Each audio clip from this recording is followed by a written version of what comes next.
In this second segment, we'll be looking at a pattern that's more associated with folk music. It's also a little bit more challenging than the first pattern that we looked at. In some instances, we'll be playing a bass note and a treble note simultaneously, so having to use the thumb and the fingers together.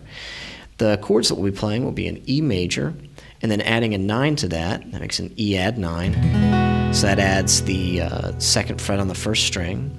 Then going to an A sus2, and then adding the third back on to make an A major chord, second fret of the second string. And then ending with a B7 chord.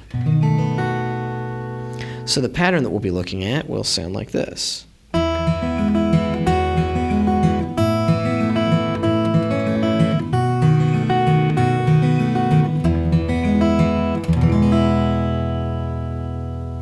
So let's look at the pattern in depth as we start. We'll be hitting with the thumb on the 6th string, open, and then at the same time using the ring finger to hit the 1st string. And as with the other pattern, these first 3 fingers will be assigned to strings. So the ring finger is on the 1st string, middle finger is on the 2nd string, and index fingers on the 3rd string. But the thumb is going to move around a little bit. So we start with that first strike, and then the thumb will go to the 4th string.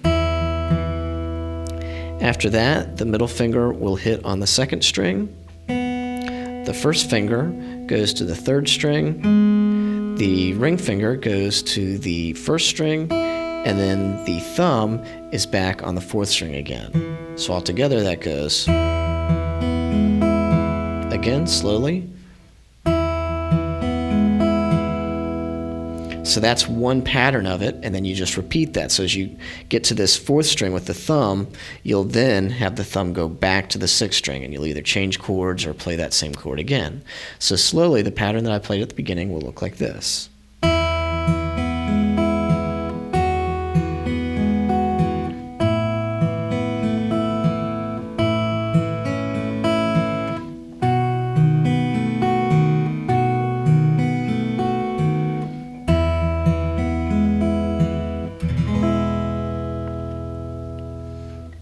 So that gets us through 2 patterns, and in our next segment we'll be looking at some more applications and a few different possibilities that we can also get by playing more combinations of strings.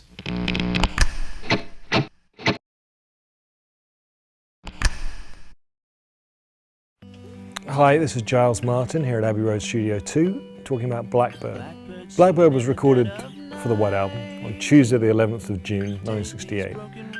In this room here. So I start out with my 3rd finger here on the 6th string, 3rd fret. And with my thumb, I'm going to pluck the 6th string. Only waiting for this moment to arrive. It's a cool thing to play, because when you're playing it, it will, you know, it's that thing, you forget that it's actually a song, you think it's a guitar piece. Take these sunken eyes and